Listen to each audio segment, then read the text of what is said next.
누군가를 책망한다라고 하는 건 책망하는 사람의 지위나 직책이 있잖아요. 그렇다 보니까 그냥 옆에서 보면 그게 크게 어려워 보이는 일은 아닌 것 같아요. 직책과 지위가 있으니까 말을 드려야겠죠.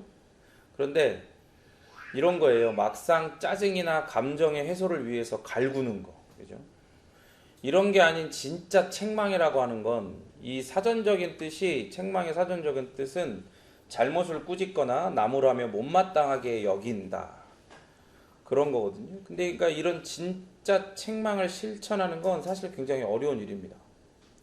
그러니까 짜증이나 갈굼은 사실 어떤 그 일 자체가 아니라 그 잘못을 한 사람이 그 짜증과 갈굼의 대상이 되잖아요. 그런데 책망은 그 잘못을 한 사람이 아니고 그 사람이 한 잘못이 그 책망의 대상이 되거든요. 그러니까 책망은 잘못을 바로잡고 정확하게 비판을 하는 거예요. 뭐가 옳고 그른지를 판단해서 이 잘못을 한 대상이 바르게 나아가고 성장하도록 돕는 데까지, 그게 바로 바른 책망의 목적이거든요. 그러니까 이런 책망을 하는 건 쉬운 일이 아니에요. 그런데 여기에 더불어 한 가지 진짜 어려운 경우가 있어요. 이 경험이 많은 선배가 혹은 직책이 높은 사람이 후배나 그 아랫사람에게 잘못을 책망해서 바르게 인도하는 것은 아까 말한 것처럼 조금 어렵지만 그런 과정들을 거쳐가면 서로 경험을 해 나가면 되잖아요. 그런데 책망의 대상이 나보다 더 큰 영향력을 가졌거나 혹은 높은 직책에 있을 때는 이 책망은 너무 어려운 일이 되는 거예요. 그런데 오늘 이제 이 본문에 베드로를 향한 바울의 책망, 이게 바로 그런 어려운 책망이었어요. 베드로가 어떤 사람이에요? 예수님께서 직접 부르신 그리고 가르치신 12제자 중에 한 명이었고, 그 중에서도 자타가 공인하는 수석 제자였단 말이에요. 그러니까 그 제자들 중에서도 굉장히 리더였어요.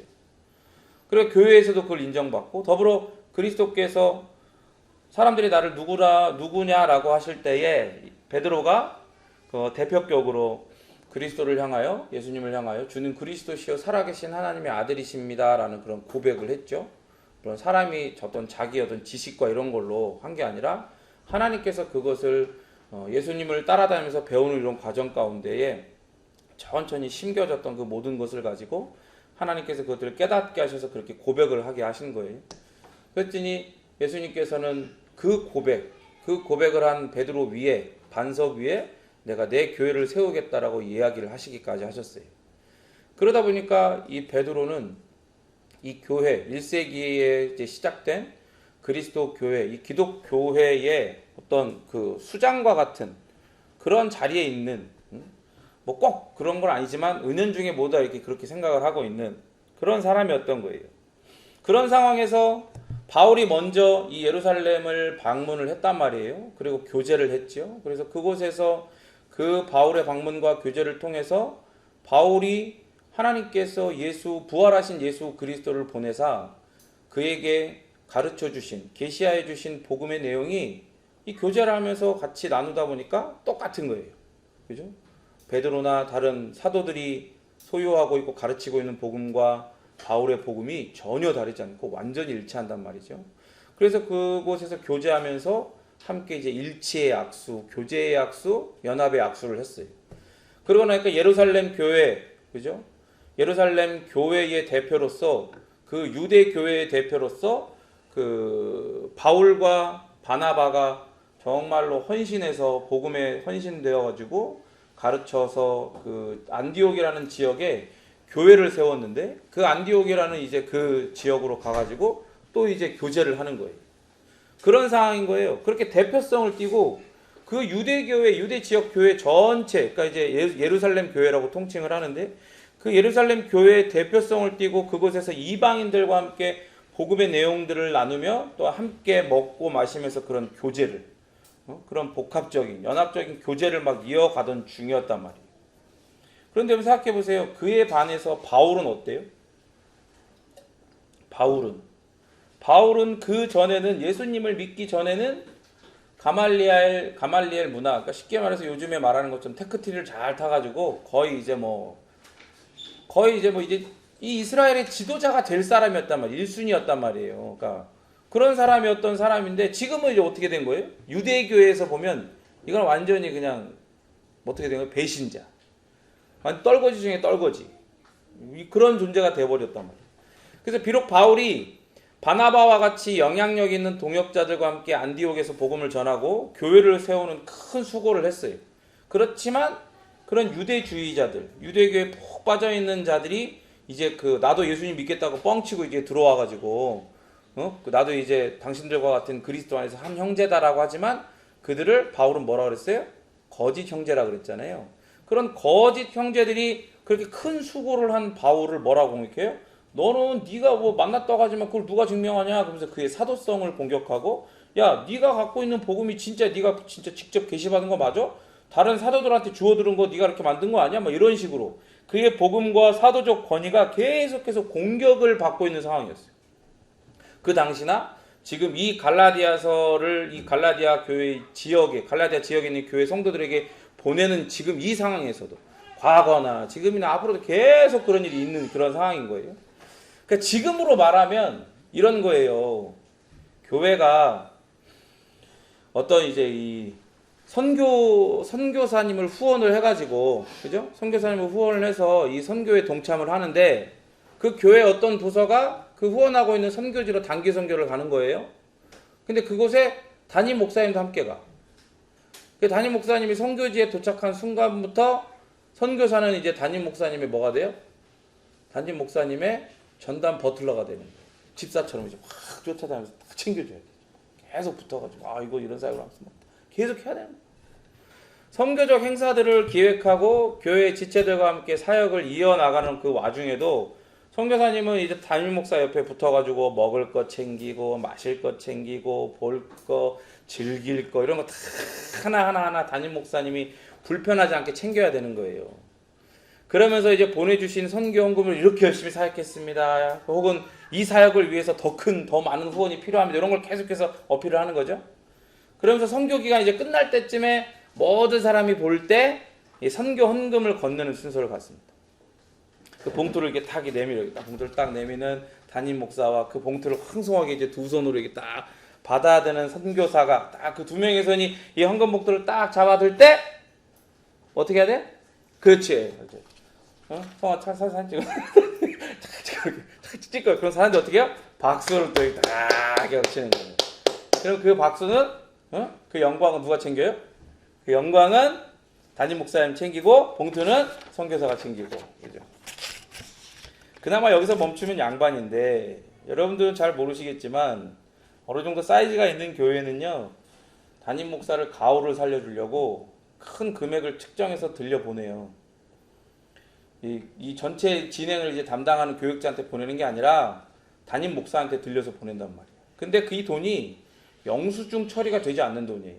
그러니까 얼마를 주고 얼마를 자기가 입마에 포켓했는지 누구도 모르는 경우가 태반이에요. 뭐 알면 뭐 누가 뭐라 그럴 거야. 담임 목사한테.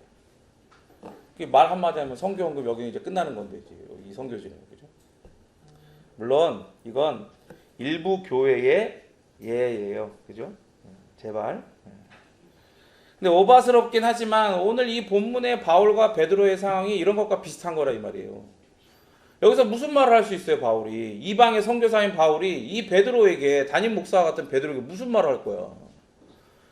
물론 이제 예루살렘 그 지역이 연이은 대기근으로 가난한 상황이라서 상황이 역전되었겠지. 그러니까 뭐 책망 한번 하는 게 뭐 어렵나, 그럴 수도 있지, 이렇게 생각이 들 수 있어요. 근데 여러분 생각해봐요.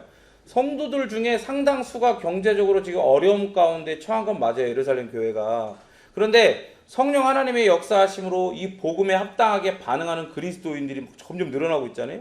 그러면 그들 가운데에 그래도 갖고 있는 제사들이 있고 이런 사람들이 다 서로의 것을 통용한다라고 그러죠. 성경적 용어로 내 걸 다 내어서 가난하고 없는 사람들과 같이 함께 내물고 있는 것처럼 서로 다 같이 쓰는 거예요. 다 같이. 그러니까 이런 모습들을 가지고 이제 이게 원시 공산주의의 모습이다 그래가지고 나중에 이제 공산주의가 이제 태동한 거 아니에요? 이제 그런 일들이 일어나고 있잖아요. 복음이 만들어내는 참된 하나님 사랑에서 비롯된 참된 이웃 사랑이 실천되고 있는 상황인 거예요, 예루살렘 교회가. 그러니까 그런 상황이니까 베드로가 사람들을 데리고 안디옥을 방문할 수 있는 여건이 되는 거예요. 무슨 말인지 알아요? 그러니까 그리고 나 또 야고보도 사람들을 또 보내잖아요. 그런 소식들을 듣고 이제 베드로한테 뭔가 이제 언지를 하기 위해서 사람들이 이제 물론 압력을 받아서 이렇게 보냈긴 했겠지만, 그러니까 이런 거예요. 성도들이 어려워도 교회는 사역을 할 수 있는 여건이 된다 이 말이에요. 다 같이 굶어 죽는 게 아니라는 거예요 지금. 하나님께서는 그렇게 인도해 가세요. 하나님의 사역들을, 하나님의 교회를. 그러니까 여러분들도 우리 교회가 뭐 어떤 상황, 어떤 환경 가운데에 놓일지라도 뭐 그렇게 막 너무 막 그렇게 선을 넘을 정도로 걱정할 필요가 없어요. 여기는 누구의 교회예요? 여기는 하나님의 교회예요. 그리스도가 머리가 되신 교회라고요. 그 생각은, 고민은 누가 해요? 예수님이 하시는 거야. 우리가 하는 게 아니야. 다 하나님에게는 계획이 있어. 창세전에 세워놓은 계획이 있어. 그러니까 우리는 기도하면 돼. 그러니까 걱정이 되잖아요? 어떻게 이렇게 하지 말고 걱정만 하고 염려는 하지 마요. 걱정하고 바로 기도하면 돼. 그러고 붙들고 어떻게 해야 되나? 지금 상황이 이런데 목사님이 지금 제 쓰레기 봉지를 지금 돈도 없는데 3개씩이나 샀다. 뭐 이런 거 갖고 막 시험 들고 그러면 돼야 안 돼요? 그럼 뭘 쓰레기 봉지를 쳐다보고 있어? 그러니까 그런 거 갖고 시험 들고 그럴 필요가 없다 이 말이에요. 그러니까 기도하면 되는 거예요. 하나님은 그렇게 인도해 가신다 이 말이에요. 그러니까 바울, 그러니까 이 이방인 선교사인 거 아니에요 지금. 그러니까 담임 목사와 같은 권위를 가진 베드로를 책망하는 게 너무 어려운, 아니 상상할 수 없는 일이에요 이게 지금. 그런데 바울은 어떻게 해요? 바울은 하죠. 바울은 해요. 14절 읽겠습니다. 시작.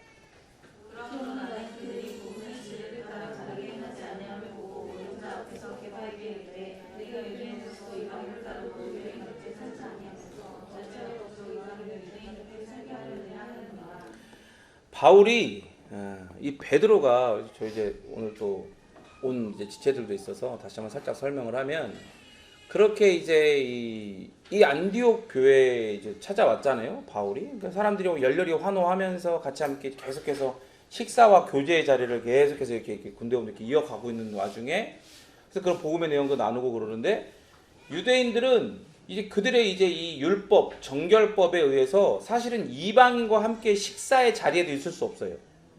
이 개보다, 유대인들 생각에 개보다 못한 이방 족속과는 말도 섞으면 안 되거든. 근데 그들과 함께 한 자리에 있다? 근데 더불어 거기서 이 율법에서 그만 부정한 음식을 이방인들은 먹잖아요. 그런 기준이 없으니까. 근데 그걸 유대인들이 같이 먹으면 돼요, 안 돼요? 안 되는 거예요. 이거 도저히 있을 수가 없는 일을 지금 베드로가 여기에 와갖고 계속해서 이어나가고 있는 그런 와중이었던 거죠. 그런데 이제 이 예루살렘 교회의 또 기둥과 같은 사람이라 할 수 있는 야고보가 또 이제 그런 얘기들을 들어요. 베드로가 그러고 있다는 얘기를. 근데 야고보도 거기에 대해서 크게 반대를 하는 입장이 아니에요. 왜냐면 자기도 참된 복음을 소유하고 그런 부분들을 가르치고 있는 사람이니까. 근데 우리 전에 말했지만 예루살렘 교회에도 거짓 형제들, 유대주의자들이 숨어 들어왔단 말이에요. 숨어 들어왔어요. 그러니까 그들이 계속해서 압력을 넣는 거예요. 저렇게 하고 되겠냐. 근데 이제 예루살렘 교회 안에서는 어떻게 보면 과도기인 거야. 왜냐면 이런 정결 예법, 어떤 이런 음식에 대한 것들을 부정한 걸 먹지 않고 하는 이런 것들은 유대인들에게는, 이제 유대인들 중에 예수님을 믿고 그리스도인 된 사람들에게는 그들의 삶의 방식으로, 나 여기에 목숨을 건다는 아니지만 그냥 삶의 방식, 그냥 문화 같은 걸로 그냥 허용을 해준 거죠. 그 부분들을 억지로 깨고 그럴 필요는 없다. 하지만 그게 주는 아니다. 그래서 그런 분위기인데, 또 그런 빈틈이 있으니까 유대주의자들이 숨어 들어와가지고 지금 베드로가 그러고 있는 거 아니냐 하면서 이렇게 선을 넘은 거예요. 그리고 푸시를 주니까 그런 사람들을 보낸 거죠. 베드로한테 그럼 가서 내려가서 얘기하라 이런 식으로. 와가지고 얘기하니까 베드로가 그들이 온다는 걸 딱 듣고 어떻게 해요? 같이 먹고 있다가 나 안 먹을래 이러면서 갑자기 이렇게 쑥 빠지는 거예요. 그러니까 이방인들이 얼마나 그 안디옥 교회 성도들이 상처를 받겠어. 열렬히 환호하고 뭐 이방인들 개처럼 여기던 유대인이었던 그 유대인 교회에 유대 그리스도인들 교회 수장인 베드로가 와서 함께 먹고 마시고 막 이렇게 했는데 갑자기 아닌 척하니까 상처가 되는 거예요. 그걸 갖고 지금 바울이 책망을 한단 말이에요. 이렇게. 그러니까 이런 걸 뭐라 그랬어요? 외식하는 거예요. 외식하는 거. 위선 떠는 거. 그런 거 비슷한 거란 말이에요. 그러니까 베드로는 유대인이에요. 태생적으로. 그러니까 그가 유대인으로 나고 자랐어요. 그 유대인이라고 하는 건 이 토라라고 하는 거. 토라가 이제 히브리어로 교훈, 가르침이라는 뜻이거든요. 근데 이게 뭘 뜻하냐면 창세기, 출애굽기, 그다음에 뭐예요? 레위기, 창출래, 민수기, 신명기, 그죠? 요 5가지를 이 모세 오경을 토라라고 얘기를 해요. 그 5가지 이 모세 오경에서 그 율법 교사들이, 바리새인과 율법 교사들이 율법을 추출해내요. 그리고 그것들을 어떻게 삶에 구체적으로 적용할 것인가를 또 막 613개에서 또 몇천 개, 막 수도 없이 만들어내는 거야. 근데 그 근원은 다 뭐에 있어요? 이 토라에 있는 거예요. 그러니까 유대인으로 나고 자랐다. 이 얘기는 뭐냐? 이 토라, 교훈이라는 뜻의 그 모세의 오경, 그거를 지키는 거예요. 토라를 지키는 일에 헌신된 인생이라는 뜻이야. 근데 그런 유대인인 베드로가 더 이상 유대인으로 살지 않고 이방인처럼 살고 있는 거예요, 지금. 안디옥 교회에 와가지고. 그러니까 토라를 지키는 일. 근데 사실 근데 여러분 이걸 아셔야 돼요. 이걸 명확하게 해야 돼요. 토라를 지키는 건 좋지. 하나님의 말씀이잖아요. 그런데 문제는 뭐예요? 예수님도 이 3년간의 공생의 사역 가운데 하셨던 일 중에 하나가 지들이 자기들의 죄성과 상황과 환경과 욕망을 이렇게 같이 이렇게 비빔밥처럼 섞어가지고 토라에다가 섞어가지고 야 이게 토라다라고 얘기한 거야. 이미 변질되고 뒤틀릴 대로 뒤틀리고 썩어버릴 대로 썩어버린 걸 이게 토라라고 얘기하는 거예요. 그러니까 예수님 말씀하시잖아요. 그건 토라가 아니다. 그건 율법이 아니라고 얘기하잖아요. 그래서 내가 그런 거, 그 죄성으로 뒤틀려버린 토라를 예수님을 믿는 믿음으로, 예수님을 믿음으로 구원받는다는 복음으로 말미암아 이 베드로가 자유자가 됐잖아요. 자유한 사람이 되었어요. 그러니까 더 이상 그런 변질된 토라가 아닌 믿음을 지키는 일에 헌신된 결과로 지금 이 이방인 성도들과 함께 먹고 마시고 교제하고 그랬던 거야. 그냥 단순히 먹는 거 좋아하니까 먹는 게 아니라니까요. 그런 결과인 거예요, 이게. 그런데 토라 속의 그 음식에 대한 정결법이 이게 단순히 유대교에서 그 많은 음식을 먹었네 말았네 하는 이런 문제가 아니라고 그랬잖아요. 이게 유대인을 이방인과 딱 구별하는 경계선과 같은 역할을 하는 거예요. 저것들은 개만도 못한 거야. 이런 율법이 하나님이 주신 말씀의 기준이 없으니까. 나는 말씀의 기준이 있다. 뭐냐? 봐봐라, 우리는 먹는 거 하나도 이렇게 기준을 갖고 부정한 걸 먹지 않는다. 그런 경계선 같은 역할을 하는 거예요. 그러니까 유대인들이 이방인들을 정결법을 지키지 않는, 우리 제가 얘기했잖아요. 자기 3종 세트. 자기의, 자기 열심, 또 뭐였어요? 크게 얘기하면 그래, 자기 공로. 요런 3종 세트가 없는 종자들이라고 생각을 한 거예요. 저것들은 아직 개만도 못한 거야, 쟤네들은. 이렇게 얘기했단 말이에요. 그런데 유대인인 베드로는 이 자리에서 이 경계선 같은 거 다 집어치우고 같이 먹고 마시고 교제했어. 그가 부정한 음식을 이방인과 함께 먹었다? 이건 이 베드로가 갖고 있는 대표성이 있잖아요. 대표성. 그러니까 이 같이 함께 먹고 있는 이 이방인 성도들을 동등한 하나님 나라 백성의 일원으로 여기는 거예요, 이게 지금. 그런 행위인 거예요, 이게 지금. 그걸 들으시면 계속해서 여기서 이렇게 자기를 부르는 모임마다 가고 지금 그 일들을 하고 있었던 거예요. 그러니까 할례 받는 거, 음식법 이런 거 같은 거 유대적. 이게 유대적인 거예요. 이걸 명확히 이해하셔야 돼요. 이거 성경적인 게 아니에요. 지들은 성경이라고 하지만 성경적인 게 아니에요. 유대적인 특징들을 강조하지도 않았어요. 그 자리에서 이렇게 해야 된다 이렇게 베드로는 얘기하지도 않았고, 이 식사 교제를 그냥 있는 그대로 함께 즐기고 먹고 같이 함께 교제한 거예요. 생각해 보세요. 그 TV에 이 아랍인 남편과 결혼한 한국 여자가, 이 아랍 남편이 이 사람이 술을 너무 많이 마셔야 되니까 걱정스러워갖고 그 생로병사 알죠? 프로. 그 생로병사의 비밀 이런 프로가 있거든요. 건강 관련된 프로. 거기에 남편을 출연시켰어. 하도 술을 먹으니까. 그러니까 그렇게 뜬 거야. 거기서 말을 엄청 잘해. 한국말, 거의 한국 사람이야 말하는 게. 남편이. 너무 잘하니까 유명해지니까 이런저런 프로에 나오거든요. 그 지금은 한국 귀화 시험을 치르고 결과를 기다릴 정도로 이제 완전히 한국 사람이 됐어. 근데 이 남편이 이 술을 그렇게 먹는데 제일 좋아하는 안주가 뭐예요? 제일 좋아하는 안주가 삼겹살이야. 삼겹살. 3cm 삼겹살. 그러니까 아내랑 장모님을 모셔다가 이 삼겹살을 구워주면서 파티를 열어, 막 자기들끼리. 근데 여러분 생각해봐요. 이 사람 아랍 사람이라고 했잖아요. 이 사람의 원래 종교가 뭐였어요? 무슬림이에요. 그죠? 이슬람교. 근데 이슬람 사람들은요, 무슬림들은요, 돼지를 부정한 음식으로 이렇게 구분을 하거든요. 그 이 사람들이 어느 정도냐면 돼지라는 단어조차도 입에 올리질 않아요. 그건 부정한 일이거든요. 그러니까 돼지란 말 잘못하면 큰일 나요. 제가 전에 얘기했잖아요. 인도네시아 이제 그 무슬림 지역에 선교를 갔다가 거기 대학생들과 함께 이제 선교를 하는데 그 사람들이 주의할 걸 알려주는 거예요. 그래서 돼지 같은 거 이렇게 해서 안 먹으니까 그런 거 조심하셔야 되고, 그래서 그 돼지가 여기서 여기 말로 뭔데요? 그러니까 바보이래. 그래서 아 바보이 그랬더니 조용하라는 거야. 대학교 깜짝 놀래. 조용하래. 다른 사람 들으면 큰일 난다고 조용하라는 거야. 근데 사실 인도네시아 무슬림이라 그러면 이게 좀 약간 우리가 생각할 때 약간 소프트하잖아. 너무 이렇게 뭐 강경한 그런 사람들이 아니잖아요. 저런 아랍 쪽이 아니니까. 근데도 그런 분위기인 거예요. 그러니까 막상 그런 아랍 쪽으로 가면 얼마나 그게 심하겠냐고. 근데 봐봐요.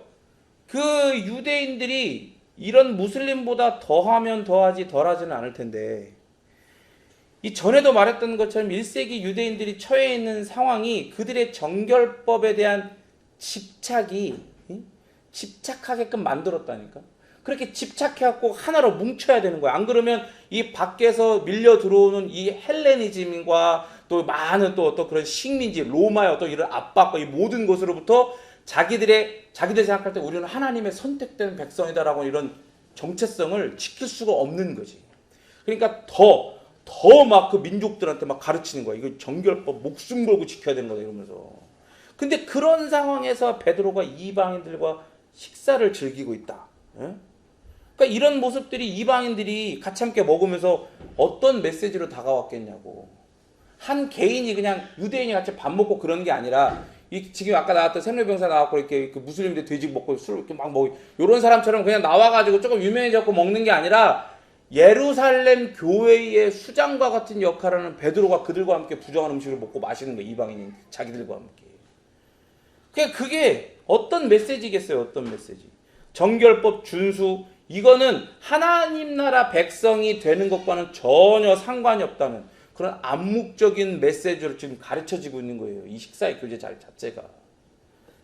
그런데 바울이 베드로를 책망하면서 네가 유대인으로서 유대인처럼 살지 않고 이방인처럼 살았다라고 얘기를 했잖아요. 본문에서. 그게 무슨 말이냐면 이 살았다는 걸 먼저 해석을 해야 되는데, 여기서 살다라고 번역된 자오라는 단어가 바울이 항상 이런 뜻으로 자주 사용했어요. 이 자오라는 뜻을 앞으로 다가올 세대, 예수 그리스도께서 이 땅에 오셔가지고 완성될 그 하나님 나라만이 가득한 그 세대에서 살아가게 될 삶이라는 뜻을 이 자오라는 단어로 자주 사용을 했거든요. 그러니까 그러한 뜻으로 이걸 해석해 보면 베드로한테 이렇게 얘기를 한 거예요. 이방인 풍습을 따르고 유대 율법을 지키지 않았다고 해도 베드로가 그리스도 안에서 새로운 삶을, 오는 세대의 새로운 삶을 지금 이미 여기서 살아가고 있고 누려가고 있다는 걸 강조하는 게 되는 거죠. 그러니까 네가 유대인으로서 유대인처럼 살지 않고 이방인처럼 살았다라고 하는 건 네가 이미 하나님께서 그리스도를 통해 은혜로 너에게 약속하신 오는 세대의 삶을, 자유하게 될 그 삶을 이미 맛보았고 이미 여기서부터 그렇게 자유하면서 정결법 이런 거 지키지 않고 자유하게 살지 않았냐, 이런 얘기를 하는 거예요. 그러니까 쉽게 말해서 이런 거예요. 베드로가 율법을 지킨 것보다 예수 그리스도를 믿음으로 말미암아 영원한 생명을 얻었고 그 생명으로 좌우하고 있다고, 살아가고 있다고, 그렇게 사는 걸 네가 지금 성도들, 이 안디옥 교회 성도들과 함께 교제하면서 보여주지 않았냐. 그런데 중요한 건 이런 거예요. 단어의 뜻이 명확해도요, 여러 뜻이 이 헬라어건 히브리어건 간에 한 단어에 여러 뜻이 있어요. 그리고 그거 여러 뜻이 있는데 그 중에 하나를 선택을 해야 되는데 그 선택을 하는 가장 큰 기준은 뭐냐면 전체의 문맥이에요. 문장 너머의 그 문맥 안에서 그 분위기를 봐갖고 요거를 선택을 해야 되거든요. 그러니까 바울이 여기서는요, 문맥을 보면 자기가 자주 쓰는 이런 오는 세대에서의 삶, 요런 거보다 좀 더 그냥 일반적인 의미로 사용을 했어요. 여기서는 자오의 일반적인 뜻은 그냥 이런 거예요. 하루하루 사는 거, 그냥 일반적인 사는 거 있잖아요. 그걸 얘기하는, 그러니까 이런 거죠. 바울이 베드로가 이방인과의 관계, 그 교제에서 매일 어떻게 네 이렇게 했잖아. 이렇게 살았잖아. 이렇게 좌우했잖아. 함께 이렇게 이방인들 개처럼 여기고 부정한 음식 안 먹고 이런 게 아니라 유대인인데도 이방인들과 함께 좌우하지 않느냐 네가. 그걸 지금 묘사하면서 책망을 하고 있는 거예요. 그렇게 그리스도 안에서 자유한 삶을 이방인 성도들과 함께 누리는 모습을 보이지 않았냐? 근데 그렇게 좌우하다가 살다가 갑자기 이방인이 하나님 나라 백성이 되기 위해서는 유대인처럼 살아야 한다라고 가르치는 듯한 행동을 너 지금 왜 지금 뭔 짓 하냐 이거? 너 뭐 하는 거냐? 이렇게 지금 책망을 하고 있는 거예요. 아니 그렇게 자유한 사람처럼 이방인과 함께 이방인처럼 그렇게 자유하게 교제하면서 살다가 왜 갑자기 거기서 찾아오니까 갑자기 거리를 두고 그 자리를 떠나고 막 사람들 상처를 주냐? 네가 그렇게 한 거는 원래 처음에 먹고 막 교제할 때는 하나님 나라 백성 되는 건 정결법과 전혀 상관이 없다는 암묵적인 메시지를 가르치는 거나 마찬가지였는데 네가 지금 이런 식으로 위선을 부리고 떠나버리면 이 사람들이 뭐를 생각하겠냐? 아, 베드로 유대 교회의 수장이 저렇게 한 걸 보면 아, 정결법이 하나님 나라 백성이 되기 위해서는 필요한 거구나. 구원받기 위해서는 율법이 필요한 거구나.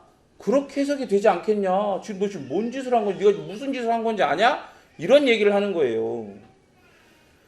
그러니까 바울이 말한 유대인답게 살다요. 본문에서 유대인답게 살다 그러죠? 여기에 이게 무슨 말이냐면 이우다이코스라는 동사예요. 이게 유대인이 되다라는 뜻인데 유대인이 된다라는 뜻은 이런 거죠. 유대 풍속, 유대 율법을 따라 유대인으로 살다라는 뜻이 그 안에 있는 거예요. 그러니까 유대인처럼 산다는 것은 유대 율법, 그 토라를 지키는데 헌신된 삶을 산다는 거라고 그랬잖아요.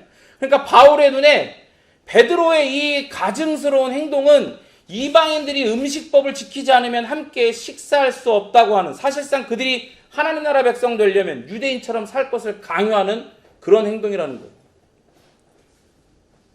이방인을 유대인답게 살게 하려느냐에서 사용된 동사가 아나카조라는 동사거든요. 이게 억지로 뭐뭐하게 하다라는 거예요. 억지로 뭐뭐하게 하다, 아나카조. 그러니까 이 용어는 이걸 떠올리게 만들어. 우리가 전에 봤잖아요. 앞에서 어떤 일이 있었냐면 이 베드로가 바나바와 또 누굴 데리고 와요? 자신의 제자 같은 아들과 같은 디도를 데리고 가죠. 그죠? 디도를 데리고 이 예루살렘을 방문했잖아요. 근데 그때 어떻게 했어요? 디도는 완전히 뭐예요? 이방인이에요. 바울은 누구예요? 바울은 이방인이 아니야. 유대인이잖아. 근데 디도는 이방인이야. 그러니까 그들과 함께 교제하려면 어떻게 해야 되는 거예요? 여기 이 예루살렘 교회 안에 스며들고 숨어 들어와 있던 유대주의자들이 봤을 때, 야, 저거 이방인이잖아, 저거. 그거 할례 받아야지. 할례 받아야 돼. 그래야지 우리가 같이 교제하거나 말도 섞지. 그거 안 되는 거야. 이렇게 얘기할 수 있는 거예요. 근데 그때 그렇게 강요를 했단 말이에요. 그러니까 여기서 지금 이 아나카조, 억지로 유대인답게 살게 하려 하느냐라는 요 용어가 앞에서 그렇게 거짓 형제들이 디도에게 할례를 받으라고 바울에게 강요했던 거, 그걸 떠올리게 하는 거예요. 그러니까 이게 무슨 말이냐면 지금 야, 너 베드로야. 너 베드로라고. 예루살렘 교회 수장과 같은 베드로라고. 그런데 다른 누구도 아닌 베드로, 네가 그 거짓 형제들처럼 이방인들이 하나님의 백성이 되려면 유대인이 될 걸 강요함으로 복음의 진리를 위태롭게 만들고 있는 거예요. 누가? 베드로, 네가 그 얘기를 하고 있는 거예요. 너 지금 거형처럼 하고 있는 거야. 거짓 형제들처럼. 그러니까 베드로의 행위는 자신을 거짓 형제들과 같은 자리에서 서게 하고 복음의 진리를 벗어나 이방인들에게 구원을 위해 유대의 율법을 받아들이라고 강요를 하고 있는 거예요. 이게. 그래, 여러분 보세요. 제가 사역을 하는 와중에 왜 그렇게 강력하게 복음이 아닌 걸 복음이라고 착각하는 사람들에게 그렇게 열심히 가족까지도 내팽개치고 막 교회 일에 헌신되고 사는 사람들한테, 에?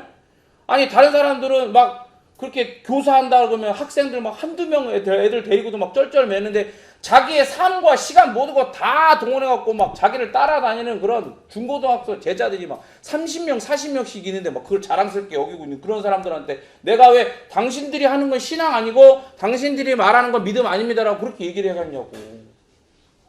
왜 그렇게 얘기했겠어요? 베드로처럼 이렇게 되는 거니까 얘기를 한 거야. 자기 혼자 죽는 게 문제가 아니라 자기를 따라다니고 저렇게 신앙생활하고 저게 믿는 거구나라고 생각하게 만드는 모든 사람들을 함께 구덩이에 빠뜨리게 만드는 소경과 같은 그런 짓을 하고 있으니까 저는 그렇게 지적을 할 수밖에 없고 책망할 수밖에 없었던 거예요. 그런데 여러분 요걸 아셔야 돼요. 바울이 그렇게 베드로를 대놓고 가혹하게 책망을 하더라도 지금 베드로를 거짓 형제로는 보지 않는 거예요. 무슨 말인지 알아요?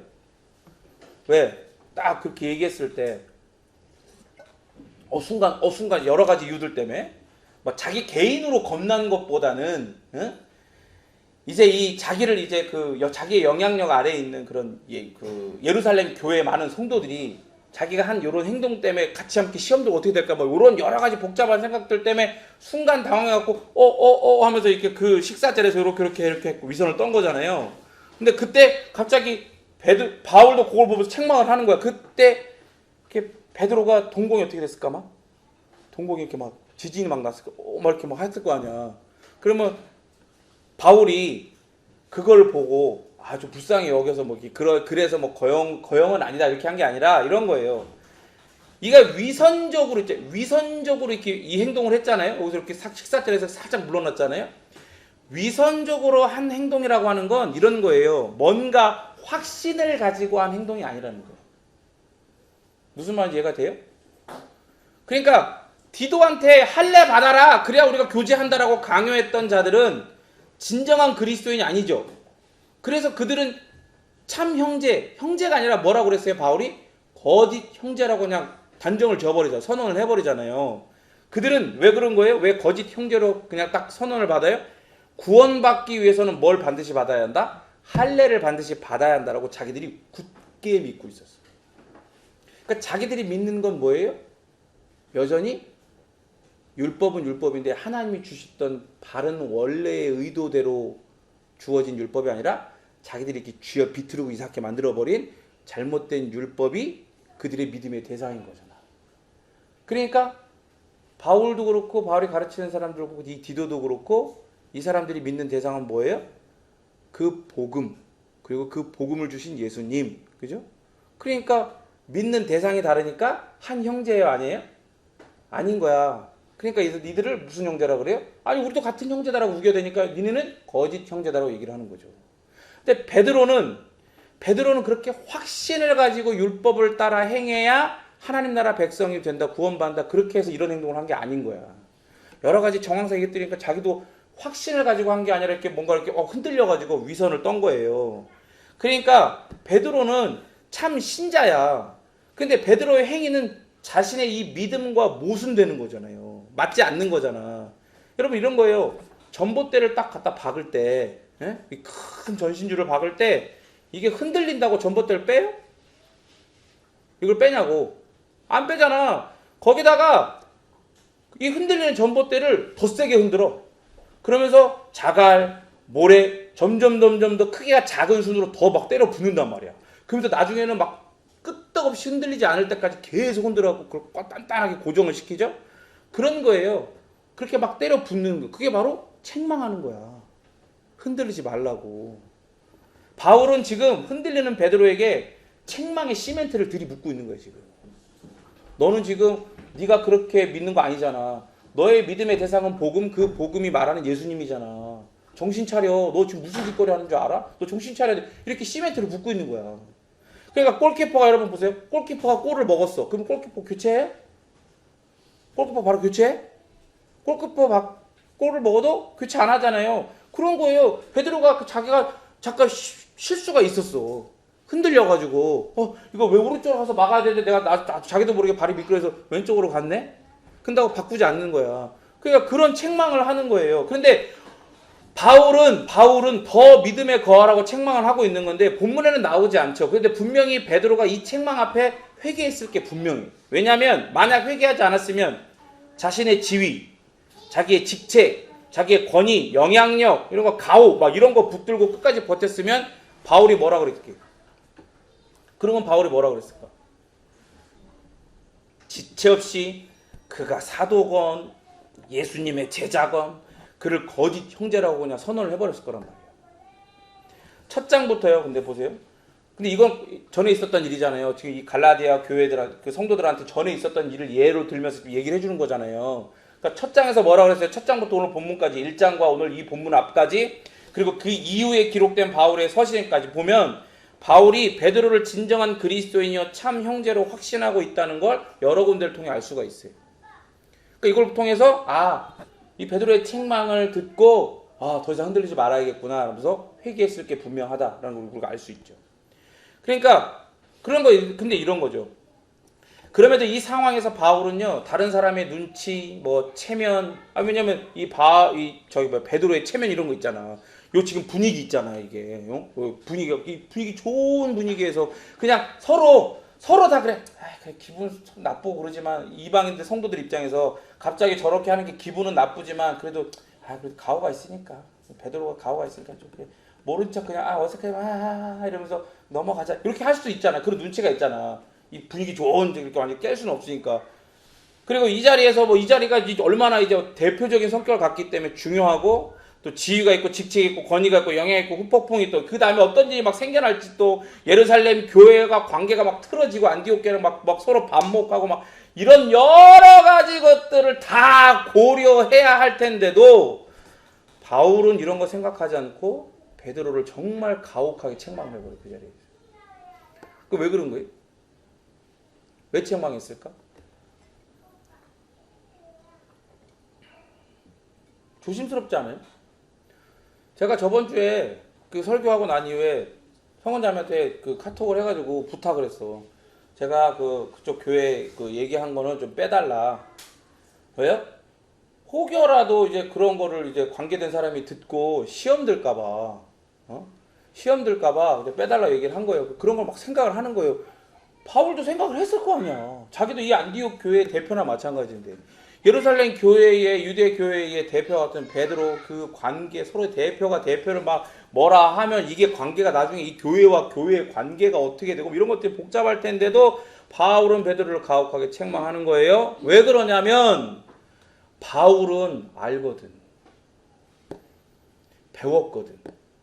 그리고 깨달았고 발견했고 경험했고 소유하고 있고 누려가고 있고 전하고 있고 가르치고 있거든. 뭘 그렇게? 그렇지, 복음.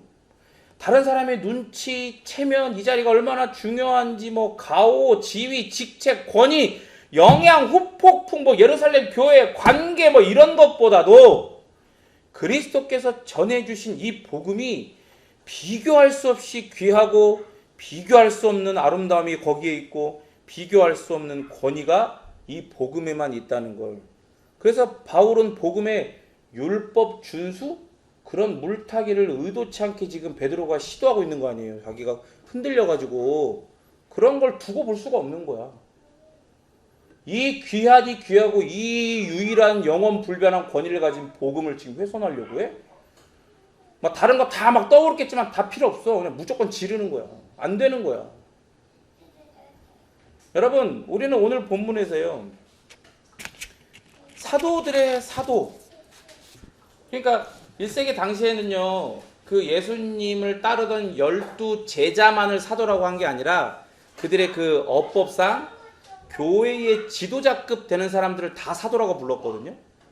근데 그들 나름대로 이제 그 진짜 예수님을 따르던 그 11 사도에 대한 또 그런 부분들이 있었겠지만 어쨌든 다 사도로 묶어서 이렇게 통칭을 했단 말이에요. 그러니까 그런 사도들이 봤을 때 진짜 사도들의 사도는 누구예요? 베드로잖아요.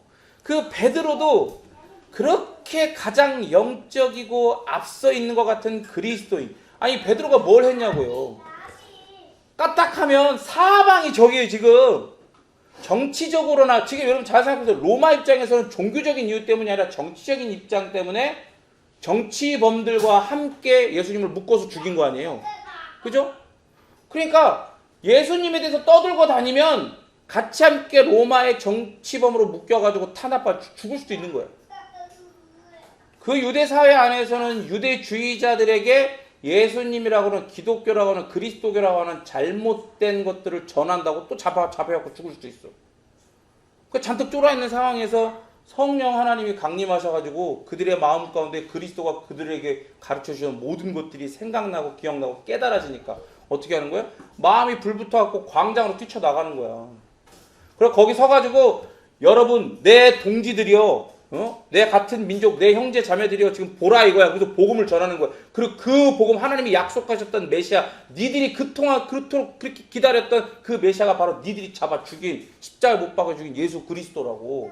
그러니까 그들이 그 얘기 들을 때 마음이 막 찔려가지고 울면서 그럼 이제 어떻게 하냐고 이제 큰일 났다고 막 회개하면서 막 3,000명이 한 번에 설교할 때마다 3,000명, 4,000명씩 막 돌아오고 회개하고 막 교회로 막 밀려 들어오는 거야. 누구 때문에? 베드로 때문에. 그럼 보세요. 근데 그런 베드로도요 여전히 죄를 지을 수 있다는 걸 오늘 본문을 통해서 배우는 거예요. 그래서 야고보는 다음과 같이 말해요. 야고보서 3장 1절 2절 읽겠습니다. 시작. 내 형제들아 너희가 선생님을 선생님을 받을 줄 알고 선생님 많이 되지 말라. 우리가 실수가 많으니 많은 말이 실수가 없는 자라는 온전한 사람이라. 너희 온몸도 그를 지키리라. 이걸 또 잘못 해석해갖고 또 문자 그대로 해석해갖고 나는 그러면은 성경교사 이런 거 교회에서 가르치는 이런 거 안 할래요. 이렇게 얘기하면 안 돼요. 뭘 주의해야 되는지를 알려주기 위한 거지 성경교사 뭐 이런 거 하면 안 된다는 얘기를 하는 게 아니에요. 제가 전에 선포했죠. 우리는 계속해서 착착착착 진행을 해갈 거예요. 우리 모든 우리 베이직 교회 성도들은 다음 세대 아이를 돌아가면서 다 케어하고 가르칠 수 있는 성경교사가 돼야 돼. 그럼 그렇게 돼야 무조건 그렇게 되게 돼 있어요. 왜냐면 그게 하나님 뜻이고 하나님께서 말씀을 통해서 명령하신 거예요. 저는 잘 못해요. 저는 가르치는데 은사 갖고 웃기는 소리 하지 마. 무조건 은사라고 하는 건 하나님이 주시는 거야. 그죠? 그거는 여러분 선물도 그렇잖아요. 어렸을 때 돌 때 막 사람들이 막 돌반지 주고 막 선물 주잖아요. 그죠? 근데 나중에 여러분들 한 30살, 40살 돼갖고 생일 돼도 선물 받아요? 안 받아요? 생일 선물? 받죠? 되게 눈빛이 반드시 받고 말겠다 이런 눈빛인데 받잖아요. 그런 것처럼 여러분들이 그 일 가운데 하나님이 명령하셨어? 그래 이 귀한 이 아름답고 권위 있는 이 복음을 나만 알고 있으면 안 되지. 우리 이 다음 세대 여러분 이 지금 세상을 봐봐요. 얼마나 물질에 사로잡혀 있고 악하고 음란하고 폐역해. 이 세대가 그 세대를 이 아이들이 살아야 되잖아. 얼마나 이 아이들이 불쌍해. 그러니까 이 아이들한테 이 권위 있고 이 아름다운 복음을 내가 전하는 교사가 돼야겠다. 그 헌신하는 거야. 하나님 이렇게 명하셨으니까. 명하셨다라고 하는 건 내 모든 능력도 주고 모든 거 내가 다 책임질 테니까 너는 거기에 순종해라. 이런 거니까. 맡은 자에게 구할 건 뭐예요? 뭐예요? 따라합니다. 충성하는 거야. 충성하면 하나님 다 책임져 주시니까. 그러니까 여러분들 이제 그거 해야 돼요. 그렇게 믿고 있어요. 따라오면 되는 거예요. 근데 보세요. 여기서 뭐라 그래요? 우리가 다 실수가 많으니. 이런 거예요. 더 영적이고 우리가 볼 때 더 신령해 보이고 더 성화된 것처럼 보여도요. 영화로우신 그리스도 그 앞에 그 영화로움을 들고 서 계셔가지고 우리와 만날 날을 지금 기다리시는 그 그리스도 앞에 그 그리스도의 눈에는 지금 이 세상에서 성화되네 만에 아둥바둥하고 살아가는 모든 사람들이 다 도찐 개찐이다 이 말이야. 누구 하나랄 거 없이 모두 뭐가 필요한 거예요? 은혜가 필요한 존재들인 거야. 그게 다른 사람 볼 때 더 신령해 보이고 영향력 있고 권위가 있는 그런 베드로 같은 그런 자랄지라도 다 그 은혜가 그 영화로움을 성화의 견인하심을 통해 끌고 가시는 거예요. 너가 점점 더 성화돼야 돼. 이렇게 돼야 돼. 네 옛날 본성대로 살지 말고 그리스도께서 너에게 새로운 생명을 주신 그 새로운 생명 안에 심겨진 하나님을 사랑하고 이웃을 사랑하고자 하는 새로운 본성을 따라 살아가야 돼. 그게 성화되는 거거든. 끌고 가는 거예요. 그걸 통해 조금씩 뭘 맛본다고요? 그리스도께서 이미 가지고 계신 따라하는 영화로움. 그 영화로움을 맛보는 거 이 세상에서. 그럼 맛보면 맛볼수록 야 요거 진짜다. 요거 진짜 찐이다. 이렇게 될 거 아니에요. 그 더 큰 확신을 가지게 되잖아요. 그 큰 확신으로 나아가게 하시는 은혜가 필요한 존재구나라는 걸 지금 보고 계시는 거야. 그리스도께서 우리를 바라볼 때는. 우리는 뭐 저 사람은 더 신앙생활 경건히 열심히 있고 진짜 신령한 사람이고 뭐하고 저 사람은 40일 금식 기도를 막 지금 몇 번을 했네. 저 사람은 뭐 3대째 4대째 예수님 믿는 집안의 사람이고 집안의 목사님이 몇 명이고 막 이렇게 해도요. 예수님 모시기엔 다 똑같다니까. 뭐가 필요해요?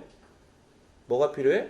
우리를 그 영화로움을 이미 우리에게 약속하시고 허락하셔서 그걸 들고 계시는 그리스도에게 성령 하나님이 우리를 그렇게 끌고 가시면서 그렇게 끌고 가시면서 그 성화를 조금씩 맛보면서 거기에 나한테 약속하신 영화로움이 이런 거구나. 이걸 점점 더 확신하게 하시는 은혜가 필요한 존재라는 거예요. 제가 예전에 청년부 이제 그 은사주의에 찌들어 있던 교회에 청년으로 헌신돼 갖고 거기서 불나방처럼 그렇게 살 때 그게 신앙인 줄 알고 그렇게 생활을 할 때 있잖아요. 저를 위해서 기도해 주던 사람들이 저한테 하는 입을 모아서 하는 얘기가 있어. 지들이 나름대로 신령하다고 생각을 하는 거지. 자기들은 열심히 기도하고 하나님이 그런 마음을 주셨다면 나한테 그런 얘기를 하는 거야. 못빠는 그리고 우리 청년은 기도하는 힘이, 그러니까 옆에서 기도로 돕는 힘이 부족하대. 돕는 힘이 부족하다는 거야. 그러니까 그 얘기가 뭐야? 나를 위해서 기도하는 사람이 많이 없다는 거야.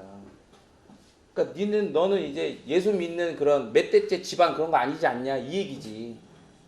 그 힘이 부족하고 그걸 어쩌라는 거야. 그래서 내가 당신을 위해서 내가 목숨을 걸고 기도하겠습니다. 그런 얘기를 하는 것도 아니면서 그게 부족하대. 그러니까 자기가 그런 마음을 기도하면서 그런 마음이 뭐 그런 것들을 이렇게 들었다 뭐 이런 식으로 나한테 얘기를 하더라고. 뭐 어쩌자는 건지 모르겠는데 그때는 그게 그렇게 가슴이 아팠어.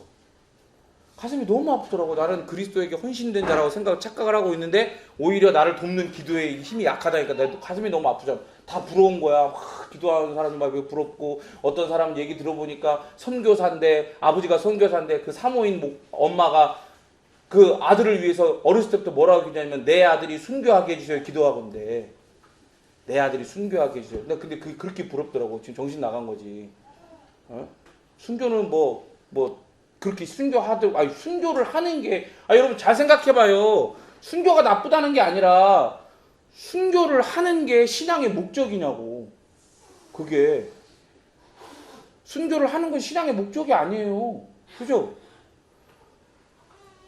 하나님을 사랑하고 이웃을 사랑하면서 그렇게 복음을 전하는 과정 가운데 어떤 나라, 어떤 상황, 어떤 환경 가운데 그렇게 순교를 당할 수도 있지. 근데 그게 신앙의 목적에 대해서는 안 돼. 인생의 목적에 대해서는 안 되거든. 근데 그런 걸 들을 때 난 너무 부러운 거야. 다 부럽고 우리 엄마는 나를 위해서 도대체 뭐라고 기도할까? 맨날 기도한다고 얘기는 하는데 기도 별로 안 하는 것 같고 막 그런 거 너무 가슴이 아픈 거. 지금 생각해보니까 웃긴 거야. 깨닫고 나니까 웃겨. 여러분 그런 거 없어. 아시겠어요? 이따 얘기하겠지만 여러분을 위해 기도하시는 분이 계십니다. 누가 계세요? 성령 하나님이 여러분 속에서 여러분을 향하여 여러분이 마땅히 빌 바를 알지 못할 때, 또 여러분들을 위해서 다른 사람이 여러분을 위해 기도해야 되는 것들을 알지 못할 때 여러분들을 위해 말할 수 없는 탄식으로 안타까움을 가지고 그렇게 여러분을 도우며 기도하시는 분이 성령 하나님이에요. 그리고 그 같은 성령 하나님 안에 있는 우리가 한 지체로서 어떤 지체가 어려움 가운데 있으면 그 지체를 위해서 기도하는 거야. 뭐 기도의 힘이 부족한 그때로 돌아가면 아주 그냥 왕복으로 30대를 여러분. 그러니까 여러분 보세요. 어떤 그리스도인도요 죄가 없는 수준에 이르지 못해요. 어떤 교단은 이렇게 말해요. 완전하게 성화를 이 땅에서 경험할 수 있다. 그래서 완전 성화가 그들의 교리에 있어. 근데 여러분 이 세상에요 그리스도께서 오시기 전까지는 완전 성화라는 건 있을 수가 없어요. 존재할 수가 없는 거예요. 그리스도인으로서 많은 체험과 신앙의 경험들을 하잖아요. 그거를 다른 사람보다 더 드러내건 드러내지 않건 간에 했다 할지라도 심지어 경건의 성벽을 열심히 쌓았어도요 큰 죄를 지을 수 있다니까요. 우리가 생각할 때 아무리 신령해 보이고 경건해 보인다 할지라도 어떠한 사람도 어떤 그리스도인도 큰 죄를 지을 수 있다는 걸 알아야 돼요. 이런 사실을 깨달을 때요 우리는 더욱더 겸손해지는 거예요. 그렇게 떠진 눈으로 우리가 그리스도를 떠나서는 아무것도 할 수 없다는 걸 깨닫게 되는 거죠. 요한복음 15장 5절 볼까요? 시작.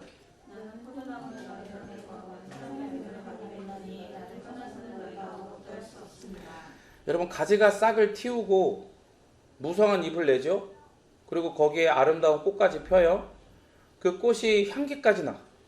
거기에 더해서 많이 열매를 맺었어요. 그러면요 그 가지가 내가 이 정도까지 했으면 나무를 떠나도 살 수 있겠네? 그렇게 돼요? 만약에 나무를 떠났어. 그럼 그건 무슨 경우예요? 그건 땔감이 된 거예요. 뭐 이렇게 싹을 잘 피우고 잘 자라고 나뭇잎도 많이 나고 꽃도 피고 향기까지 나고 벌들이 와갖고 수정해가지고 막 열매까지 막 달콤한 열매까지 잔뜩 맺었어도 아 나는 이제 나무에서 떨어져 따로 살래라고 떨어지는 순간 그건 뭐 되는 거라고요? 그건 땔감 되는 거 죽는 거야. 불쏘시개 되는 거죠. 불쏘시개. 이 세상이 죄와 불법의 광기에 타들어가는데 사용되는 불쏘시개가 된다고요. 누가요? 그리스도인도 그렇게 될 수 있는 거예요. 그리스도인도. 더불어 우리는 우리의 능력, 여러분 CT 열심히 하라고 제가 강조하잖아요.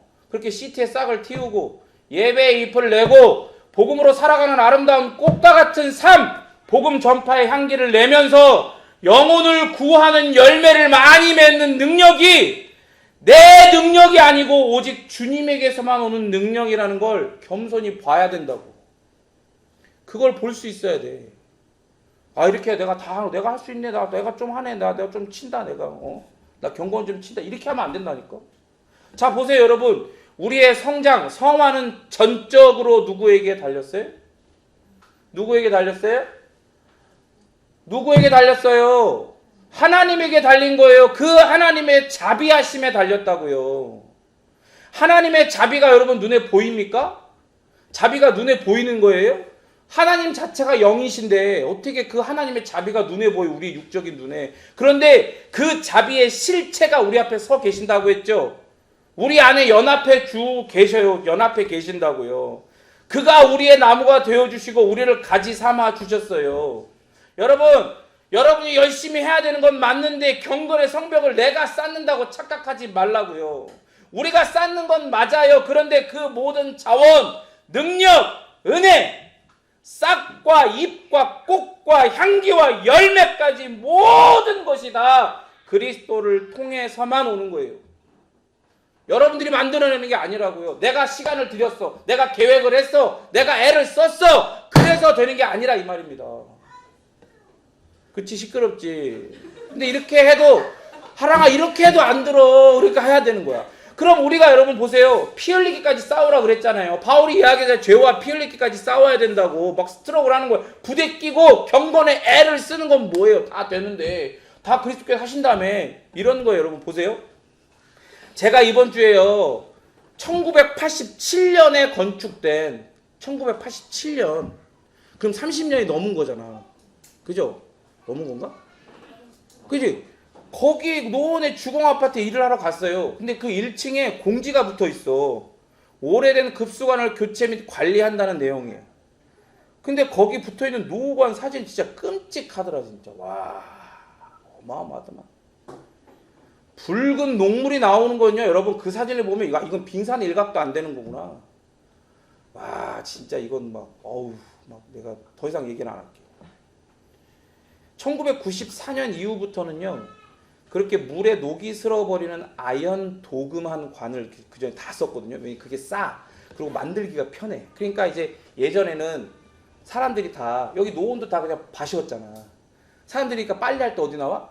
그냥 빨래터로 나와가지고 그냥 빨래를 하는 거야. 그러니까 뭘 해야 돼요? 빨리 관을 다 깔아야 되는 거야. 상수도관을 빨리 깔아야 돼요. 그러니까 그런 아연으로 도금된 물에 잘 녹이 쓰는 관을 싸고 빨리 만들 수 있으니까 그걸 다 깐 거야. 근데 그게 30년이 지나니까 그렇게 된 거야. 그러니까 94년 이후로부터 지어진 집들에는요 아연 도금관이 안 쓰여요. 금지시켰거든. 그러니까 그 전에 지어진 집들 아파트는 다 그런 거야. 그러니까 어떻게 하냐면 메인 급수실 아파트가 있으면 그 메인 급수하는 데가 있어요. 관이 이만한 거 막 사람 몸뚱이보다 더 큰 관으로 막 물이 들어가고 막 아파트 전체로 갈 거 아니에요. 그런 노후 급수관을 나라로부터 지원 예산을 많이 받아갖고 교체를 해주는 거야. 새 걸로 녹슬지 않는 관으로. 그런데 이 집이 있잖아요. 이 아파트라 이게 바뀌어야 되는데 우리나라 건축 방식이 빨리 짓는 게 중요하니까 옛날에 지어진 요즘도 마찬가지인데 그 지어졌던 아파트들이 건축 방식이요. 집집마다 들어가는 노후 관들을 교체할 수가 없어요. 다 심어져 있어. 시멘트 안에. 노출이 안 돼 있는 거예요. 그러니까 그거는 바꾸려면 어떻게 해요? 그냥 집을 부셔야 되는 거야. 그러니까 보세요. 메인 급수관은 바꾸는데 일일이 집에 다 들어가는 건 못 바꿔. 그러니까 장비를 사용해서 청소를 해준다는 거예요. 근데 그게 일시적인 거야. 시간이 지나면 어떻게 될까요? 다시 원상태. 아니 수돗물 상태가 더 안 좋아져요. 왜냐면 이미 썩어갖고 있던 것들 겉에만 살짝 긁어내고 잠깐 눈물이 안 나오는데 시간 지나면 어떻게 돼요? 건드려 놓으니까 그게 이제 다 떨어져 나오면서 더 많이 나오겠지. 이게 더 심한 게 되는 거예요. 청소를 해야 돼. 그럼에도 계속 그때마다 청소해야 돼. 아니면 집을 뚫어 뿌릴 수 없으니까. 우선 매인과는 교체를 반드시 해야 돼요. 그럼 보세요. 경건의 목숨을 거는 이유가 바로 이런 거예요. 죄로 인해서 죽어 있는 거예요. 사람은 죽어가는 게 아니고 죄로 인해서 이미 죽었어. 그러니까 이 가지 자체가 우리가 어디에 붙어 있냐면 사단이라고 하는 영원한 멸망이 이미 정해져 있는, 선언되어 있는 썩은 고목에 붙어 있는 죽은 가지였단 말이에요. 우리가. 그런데 메인관을 교체하는 것처럼 죽은 가지 같은 우리를 그 고목, 사단이라는 고목에서 떼어내가지고 해방시켜가지고 영원한 포도나무 되시는 주님께 접붙여 준 거예요. 우리를. 그래가지고 우리가 거듭나고 살아난 가지가 된 거죠. 그러니까 접붙여지니까 이전에는 아무 공급이 없잖아요. 근데 사실 여러분 엄밀히 말하면 공급이 있어요. 공급인데 뭐에 대한 공급이에요? 욕망에 대한 공급이 있어요. 우리 죄에 대한 본성을 만족시켜주는 욕망을 공급하는 거야. 그러니까 우리 나름대로 싹을 틔우고 잎을 내고 또 꽃도 피우고 열매도 맺다고 생각하지만 어떤 거예요? 이따 얘기하겠지만 어쨌든 접붙여지니까 이전에는 감히 상상도 못했던, 경험해보지 못했던 그런 생명수를 무수히 많은 의들을 어마어마한 압력으로 막 공급을 받는 거예요. 쭉쭉 밀려 들어오는 거예요. 죽어있는 가지한테 살아있는 가지가 돼가지고 그 포도나무 대신은 주님으로부터 그 막 놀라운 생명수가 쭉쭉 공급이 되는 거예요. 그런데 재벌은 개 못 준다고 죽어 있었을 때 하던 집들이 좋고 편한 거야. 그게 자연스러운 거야. 이게 지금 너무 어색한 거야. 이 생명수를 빨아 올리는 게 내가 빨아 올리는 것도 아니잖아요. 쭉쭉 열기만 하면 되는 거 아니에요. 이게 어색하고 힘이 드는 거예요. 왜? 살아는 났는데 죽었다라고 가지가 죽었으면 어떻게 됐을까? 가지가 죽어있을 때는 바짝 말라 있을 거 아니에요. 그죠?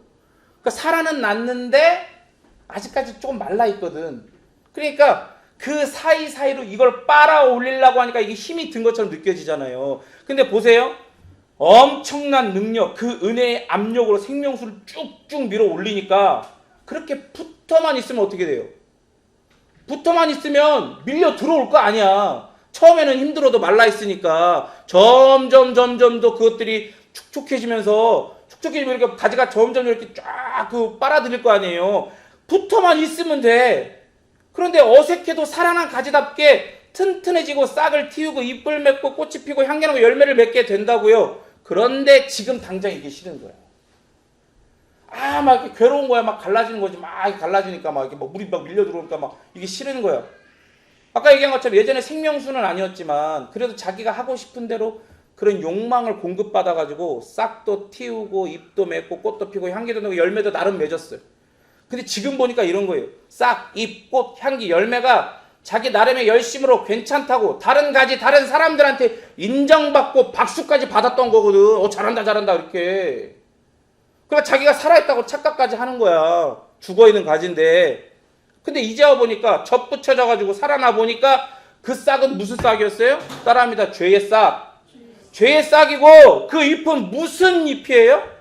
욕심의 잎이야. 욕망의 잎. 그 꽃은 정욕의 꽃이고 그 냄새, 향기가 아니라 냄새는 시체 썩은 냄새라고. 그 열매는 무슨 열매예요? 죄는 결국 뭐가 돼요? 죄는 뭘 낳아요? 사망을 낳잖아. 사망의 열매였던 거야. 근데 이제 알잖아요. 이제 생명 가지가 붙어가지고 됐으니까. 알긴 아는데 문제가 이거예요. 자꾸 예전께 이상하게 그리워. 지금 이렇게 밀려 들어오고 있고 살아난 게 이게 내 옷처럼 어색하지 않은 거. 이게 막 어색한 거야. 예전 게 어색하지 않고. 아닌데, 그러니까 머리로는 알겠어. 머리는 지금 게 좋은데 자꾸 예전 게 그리운 거야. 지금 이게 딱 뭐예요? 베드로처럼 막 먹고 교제하면서 그 복음의 풍성한 교제를 같이 하다가 온다는 소식 듣고 순간 흔들리는 거야. 그러면서 싹 자리를 피하면서도 자기 속에는 뭐 어떻게 했을까? 이거 아닌데 머리로 했겠지. 자기가 갖고 있는 복음은 이렇게 피하는 게 아니라고 아닌데 이렇게 하면서 피하는 거야. 그렇게 죄를 짓는, 흔들리고 넘어지는. 근데 문제는 뭐예요? 그런데도 가지가 그따위로 해도요, 농부가 포기를 안 해. 농부가 접붙이는 게 지가 거기서 뚝 떨어져 나와갖고 지가 걸어가갖고 요 나무가 좋다고 지가 붙어? 그게 아니라 누가 붙여준 거예요? 농부가 붙여준 거 아니야. 농부 되시는 하나님이 이 나무를 통해 예수 그리스도라는 우리의 영원한 나무 되시는 그 나무를 통해서 우리에게 더 큰 능력과 은혜의 생명수를 쭉쭉 밀어 올리는 거야. 때마다 심하다. 그러니까 우리 중 누구도 싹을 냈건 잎을 맺건 꽃을 내건 향기가 나건 열매를 맺었다고 자랑할 게 있어 없어? 없어요. 없다고. 우리가 얻은 모든 것 그리고 얻게 될 모든 것들이 다 따라합니다. 선물이며 은혜입니다. 그리고 그건 내가 잘했으니까 선물 받고. 제가 여기 있잖아요. 한심한 거. 전도대회 해가지고 사람을 많이 1등부터 5등까지 나눠가지고 제일 많이 한 사람한테 아이패드 주고 두 번째 한 사람한테 뭐 주고 무슨 짓거리야. 그게 선물을 줬다라고 하는 건 뭐 하는 거예요? 인정해 주는 거잖아요. 뭘 인정해 준 거예요? 네가 한 거하고 인정해 주는 거잖아. 여러분, 우리가 얻게 된 거, 우리가 얻은 것, 얻게 될 모든 것들에서 선물이면 은혜잖아요. 근데 그건 무슨 결과예요? 우리가 노력한 결과가 아니라 긍휼과 자비의 결과예요. 그 영화로움을 들고 우리를 지켜보며 기다리고 계시는 그 예수 그리스도께서 여전히 우리를 사랑하시며 끝까지 사랑하시며 긍휼히 여기시고 자비롭게 여기신 그 결과라고요. 고린도전서 4장 7절 읽겠습니다. 시작.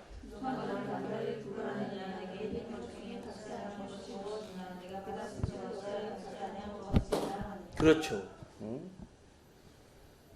네가 받았은즉 어찌하여 받지 아니한 것 같이 자랑하느냐. 야, 네가 하나님의 은혜의 선물을 받고 긍휼과 자비의 결과로 그걸 받아놓고 왜 네가 아무것도 나는 받은 게 없는데 내가 한 건데요? 이러고 있냐? 이 얘기를 하는 거야. 받아놓고도 그것도 여러분 사실 이거잖아요. 적극적으로 밀어 올려주신 대로 딱 열고 괴롭고 어색하다도 쭉쭉 열고 감사합니다 하나님 다 주세요 이렇게 쭉 받는 게 아니라 억지로 질질 끌려가면서 그 은혜의 크기에 온전히 반응한 것도 아니잖아. 그렇게 받아놓고도 열매까지 맺어진 건데 난 뭐 받아서 한 거 아닌데 내가 열심히 경건의 훈련을 해서 받은 건데 이럴 수는 없는 거잖아요. 그럴 수는 없어요. 그렇기 때문에 우리는 영적으로 깨어 있어서 이 영적인 눈을 열고 은혜의 실체가 되시는 우리가 접붙여진 그 예수님을 바라봐야 되는 거야.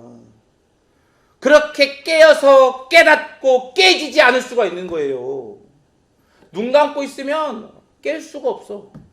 깨달을 수가 없고 어떻게 돼요? 무조건 깨지게 돼 있어.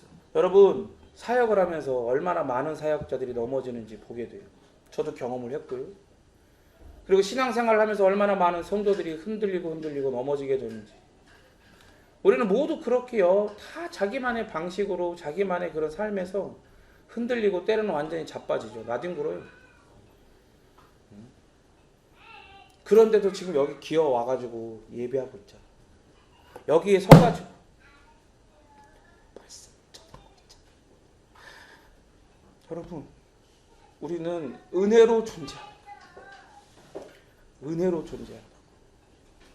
내 의, 내 공로, 내 어떠함으로 서 있는 게 아니라 은혜로 존재한다. 다만 이걸 알아요. 어제의 은혜가 아닌 오늘의 은혜. 그 은혜를 볼 수 있는 영안이 열릴 때 그걸 믿음으로 붙잡고 살아가는 거예요. 그 눈은 다시 한번 말씀드리지만 그 눈은 어디 안에서 띄어져요? 경건의 성벽 안에서 띄어지는 눈이에요. 그러니까 오늘의 새로운 은혜가 필요하기 때문에 가지 주제에 그것도 좋은 나무가 아니었잖아. 우리는 한 번도 좋은 나무였던 적이 없어요. 가지 주제에 정말 많이 이미 충분하게 차고 넘치게 주셨으니까 오늘은 안 줘도 돼요. 제가 그냥 받아놓은 걸로 해볼게요. 이러면 돼요? 안 돼요? 이러면 돼요? 안 돼요? 안 돼. 하나님이 이스라엘 백성들 광야에서 만나로 먹이실 때 어떻게 하라 그랬어요? 그날 먹을 것만 담아놓으라 그랬어요. 욕심을 내잖아요. 욕심 내는 거 왜 욕심 내는 거예요? 광야니까 어떻게 될지 모른다 생각을 하는 거야. 만약에 하나님이 안 주면 어떡해? 뭐가 잘못됐고 내일 안 오면 어떡해? 내일 것까지 담아놓는 거예요. 그럼 어떻게 됐어요? 바로 썩어버려. 벌레가 끓고 깨지는 거야. 그렇게. 오직 매일매일 그리스도 안에서 하나님의 은혜만을 온전히 의지하고 의뢰하고 의탁하고 의존하라고 명령하셨다는 걸 기억해야 돼요. 여러분 옆 사람한테 이렇게 얘기하세요. 그리스도 안에서 하나님의 은혜만을 온전히 의존하십시오. 이렇게. 그럼 또 서로에게 물어봐. 언제예요? 해봐. 언제예요? 뭐라 그래야 돼요? 매일매일이요. 그래서 우리는 매일 우유밖에 안 먹어. 매일 우유. 무조건. 이거 여기 또 PPL처럼 잡아줬네. 또 본문은요, 우리의 죄가 다른 사람에게 영향을 미친다는 것, 특별히 기독교 지도자라면 더욱 그렇다는 걸 깨닫게 하죠. 제가 오늘 말씀을 준비하면서 얼마나 가슴이 아팠는지 몰라요. 너무 죄송한지 몰라요. 여러분한테 얼마나 미안하고 죄송한지. 여러분, 베드로의 죄가 나머지 유대인들까지, 심지어 바나바, 여러분 생각해요. 바나바를 생각해 보세요. 바울의 곁에서 사역을 하는 모든 순간 참 복음을 그렇게 듣고 함께 그 복음을 가르치고 그렇게 얼마나 잘 가르치고 했는지, 그 제자들이, 그 성도들이 그 지역에서 처음으로 모든 이 지금 예수를 믿기 시작한 사람들, 뭐 유대 교회가 여기 교회가 할 거 없이 사상 최초로 그리스도인이라고 사람들이 불러주기까지 했어. 그걸 바나바가 그 중심에 있었다고.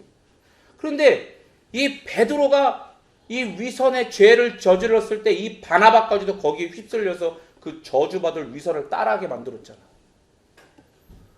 여러분, 우리 중 누구도 혼자 살지 않아요. 하나님께서는 사람을 그렇게 지으신 게 아니거든요. 그러니까 우리의 죄는 항상 다른 사람에게 영향을 미쳐요. 여러분, 이거 아셔야 돼요. 죄가 사단이 하나님을 모방하는 것처럼 죄가 은혜를 모방해요. 거미줄처럼 유기적으로 영향을 끼치는 이 은혜를 모방해서 죄도 그렇게 영향을 미친다고. 부모들은요, 그렇게 자신의 죄가 자녀의 인격과 신앙을 형성하는 데 영향을 미친다는 걸 깨달아야 돼요. 우리 모두가 그리스도인으로서 다른 신자들과 함께 공동체의 삶을 살잖아요. 우리는 독립적인 존재들이 아닌 거예요. 머리 대신 그리스도 안에서 유기적으로 연합되어 자라가는 그리스도의 몸들인 거예요, 우리는. 팔이 여기 있는데 이건 내 팔이 아니라고 누가 그렇게 얘기를 할 수 있어? 내 팔이야. 다리가 여기 있는데 이건 내 다리가 아닙니다라고 얘기할 수 있어. 내 다리거든요. 그 예수 그리스도께서 머리가 되시고 우리 모두가 이 지체를 이루고 그 머리에 맞는 몸으로서 성장하고 자라가는 거예요. 이 머리의 명령을 따라. 그런데 우리가 잘 알잖아요. 어디 하나 다치면 다른 데가 다 아파. 불편해진다고. 그런 것처럼 여러분, 아무리 개인적인 죄라고 할지라도요, 그게 아무도 모르는, 나만 아는, 다른 사람들은 절대로 죽었다 깨어도 모를 죄라고 생각이 되어도, 그리고 이게 희한한 건 뭐냐면, 그럼에도 불구하고 이게 우리가 다 이해할 수 없고 알 수 없는 방식, 그런 영적인 방식으로 서로에게 영향을 줘요. 여러분, 다시 한번 여러분께 사과를 드리고 용서를 구합니다. 제가 그런 연약함의 죄를 지어서 여러분들에게 그런 영향이 흘러갔었어요. 너무나 죄송하고 미안합니다. 여러분, 용서해 주십시오. 그런데 여러분 보세요. 반대로 죄가 은혜의 방식을 모방해서 그렇게 된다고 했죠. 그러니까 우리가 정의하는 게 아니라 하나님이 말씀하시는 우리의 선한 행위, 이거 선한 행위, 우리가 정의하는 거 말고 하나님이 말씀하시는 선한 행위, 그리스도를 생각하고 그리스도를 바라보고 그리스도를 따라 그 복음을 다른 사람들한테 전하며 그리스도께서 사람들을 끝까지 사랑하신 것처럼 하나님을 먼저 사랑하고 나보다 다른 이들을 먼저 사랑하는 이 일, 이걸 선한 행위라고 해요. 이 모든 것들을. 그런 것들이요, 다른 사람들의 삶에, 우리 성도들의 삶에 긍정적이고 선한 영향을 미치는 거예요. 근데 희한한 건 뭐예요? 이 역시도 우리의 이해를 넘어서는 놀랍고도 세밀하며 거대한 영향을 끼쳐요. 이게 오히려 죄의 전염성보다도 더 강한 전파력을 가진다고. 왜? 죄는 모방이지만 은혜는 오리지널이니까. 그렇게 그리스도를 온전히 믿는 믿음으로 행한 선한 행위는요, 다른 이들을 격려하게 할 수밖에 없어요. 어떻게 해요? 동일한 믿음, 동일한 신앙으로 동일한 이 선한 행위를 하도록 격려하게 된다. 히브리서 10장 24, 25 읽겠습니다. 시작.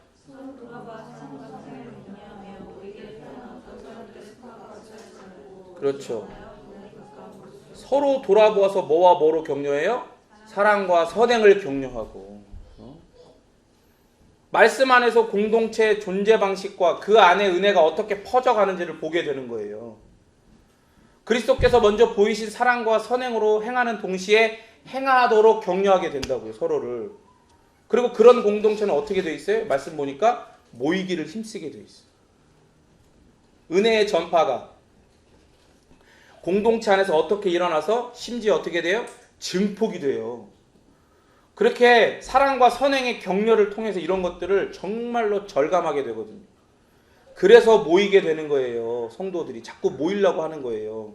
하지만 죄의 전염을 경험하는 공동체는요, 죄의 삭시 뭐라 그랬습니까? 사망이라 그랬죠. 공동체가 죽어가는 걸 경험해요. 그러면 공동체가 죽어가면은 모일까 안 모일까? 안 모여. 와해되는 거예요. 여러분 유산균 알죠? 집에서 유산균 만들어 봤어요? 저는 집에서 유산균을 만들어서 어렸을 때 엄마가 많이 만들어줬거든요. 우유에 유산균 종자를 집어넣어요. 조그만 거를 우유에 집어넣어요. 상온에 두면 이 우유가, 이 유산균이 우유를 변화시켜. 그 똑같은 유산균을 자꾸 만들어서 증가가 돼. 그럼 만들어진 유산균 자꾸 지들끼리 뭉쳐요. 이렇게 하나로. 그럼 점점 더 커지면서 빨리 다 변하고 다 유산균 덩어리가 되는 거예요. 근데 이게 만약에 온도를 잘못 맞춰서 죽어버리잖아요. 어떻게 돼요? 풀어져 버려. 그리고 우유도 어떻게 돼요? 그거 갖다 버리고 우유는 마실 수도 있잖아. 그게 아니고 우유도 썩어버려. 공동체가 이런 거예요. 두려움 없이 이 죄성과 피 흘리기까지 싸우기를 믿음 안에서 결단해야 돼. 내가 하는 게 아니라 하나님이 나에게 그럴 수 있는 능력과 모든 것들을 공급하신다는 그 믿음을 가지고. 그리고 그렇게 결단한 복음을 전하는 사람은 공동체 안에 다른 지체들도 두려움 없이 죄성과 싸우고 복음을 전하게 하는 용기를 자기도 모르게 하나님의 영적인 방식으로 그게 흘러가는 거예요. 다른 사람한테. 빌립보서 1장 12, 13, 14 읽겠습니다. 시작. 형제들아 내가 당한 일이 도리어 복음 전파에 진전이 된 줄을 너희가 알기를 원하노라. 모든 시일의 안과 그 밖에 모든 사람에게 나타났으니 형제 중 다수가 나의 매임으로 말미암아 주 안에서 신뢰함으로 겁없이 하나님의 말씀을 더욱 담대히 전하게 되었느니라. 바울이 복음을 전하다가 갇혀요. 그래서 이 빌립보서는 감옥에서 쓴 옥중서신이야. 그런데 보세요. 바울이 그렇게 복음을 전하다 옥에 갇혔으면 사람들이 무서워서 안 해야 되잖아. 야 이거 하면 큰일 나는 거다. 그런데 어떻게 해요? 오히려 그걸로 말미암아 주 안에서 그리스도를 더욱더 신뢰하게 된다는 거야. 그러면서 겁없이 하나님의 말씀을 더욱 담대히 전하게 된대. 이게 무슨 말도 안 되는 경우냐고. 복음을 전하다 잡혀 들어가는데 그걸 보고 힘을 얻어. 그리스도를 더욱더 신뢰하게 돼. 그리스도를 믿고 그리스도를 전하다 잡혀 들어가는데. 그러니까 이게 우리가 이해가 넘어서는 거예요. 우리의 이해를. 하나님의 영적인 방식으로 이런 일들이 일어난다고. 공동체에 이런 일들이 일어나요. 바울에게만 일어난 일이 아니라. 우리는 우리 안에 죄성의 은밀한 공작으로 인해 우리의 경건 그 자체에 초점을 맞추기 쉽거든요. 아 내가 오늘 시트했어. 내가 오늘 같이 가정에 예배 드리고 내가 사람들 복음 전했어. 좀 대단한데? 좀 친다. 내가. 자기도 모르게 딱 고개에 빳빳해집니다. 그렇게 행위에 집중하게 될 때 어떻게 되는 줄 알아요?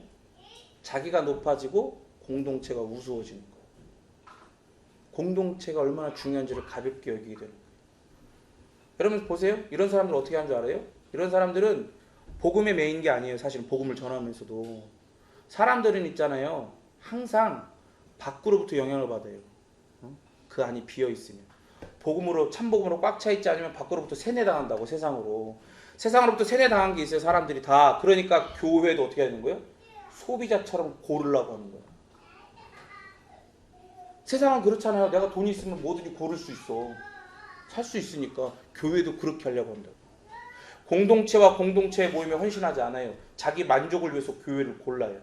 내 재능을 좀 펼칠 수 있는 그런 좀 큰 교회? 좀 이성적 만남을 할 수 있는 그런 청년들이 많은 예쁜 여자들, 예쁜 잘생긴 남자들 많은 그런 교회? 청년들 많은 큰 교회 막 가볼까 하면서. 아니면 인맥을 위해, 자기 사업을 위해서 막 그런 교회를 막 찾아가는 거 고르는 거야. 근데 보세요. 하나님은 우리를 어떻게 부르셨어요? 야 공동체 네 맘대로 선택해야 돼. 예수님만 믿으면 돼. 이렇게 부르신 게 아니에요. 하나님은 공동체의 일원이 되고 거기에 속한 성도들을 네 취향에 맞고 고르는 게 아니라 그 성도들을 사랑하도록 우리를 부르셨어요. 옆에 사람 고백해. 사랑합니다. 사랑합니다. 사랑합니다. 보세요. 나의 재능, 만남, 인맥 이런 것처럼 내 만족을 위해서 교회를 고르는 게 아니에요. 우선순위가 뭐예요? 조이라고 하는 선교단체의 그 스피릿이 있어요. 조이 스피릿이라는 Jesus first, others second, you third. 예수님이 제일 먼저고 우선순위에 있어. 두 번째 누구예요? 내가 아니라 다른 이웃들이라는 거예요. 그러고 나서 나라는 가치의 순서, 사랑의 순서가 이렇다는 거예요. 다른 이의 믿음과 신앙의 성장, 성화를 돕기 위해 모여요. 우리는. 여러분 그걸 아셔야 돼요. 우리가 모이는 이유는 뭐라고요? 내가 살아나기 위해서 모이는 게 아니에요. 사람들 그러잖아요. 교회 은혜 받으려고 간다고 착각하지 마세요. 은혜 받으러 가는 게 아니라 은혜 때문에 교회로 모이게 되는 거예요. 은혜를 받았기 때문에 모이게 되는 거고, 그러면 왜 가는 거예요? 왜 모이는 거예요? 다른 이의 믿음과 신앙의 성장, 그 성화를 돕기 위해 가는 거예요. 좋은 나무였던 적이 없던 나를 하나님이 내 이웃, 내 성도, 내 지체들의 성화를 돕는 조력자로 나를 삼아주시는 거예요. 기쁨으로 가는 거예요. 여러분 스스로에게 물어보세요. 나는 그리스도의 몸으로서 다른 이들을 어떻게 섬길 수 있을까? 여러분 공동체를 생각할 때 항상 이 물음이 있어야 돼요. 또 나는 믿음의 형제자매를 어떻게 격려할 수 있을까? 또 나는 지체들이 신실하게 주님과 동행하도록 어떻게 영향을 미칠 수 있을까? 이걸 고민해야 돼. 이걸 계속해서 물어봐요. 여러분 우리는 서로가 외딴 섬이 아니야. 적당한 거리, 움직이지 않고 가만히 박혀가지고 이 거리를 유지하는 그런 상태로 존재하라고 우리를 하나님이 이 땅에 보내신 게 아니에요. 우리는 그리스도 안에서 따라합니다. 한 몸이 되었습니다. 한 몸이 되었고 한 나무가 되었어요. 적당히 이런 거 없어요. 나는 받기만 할래? 이런 것도 없어요. 우리는 서로 주는 사랑과 선행으로 자기가 아닌 서로를 격려하라고, 너를 격려하라고 부르신 존재들입니다.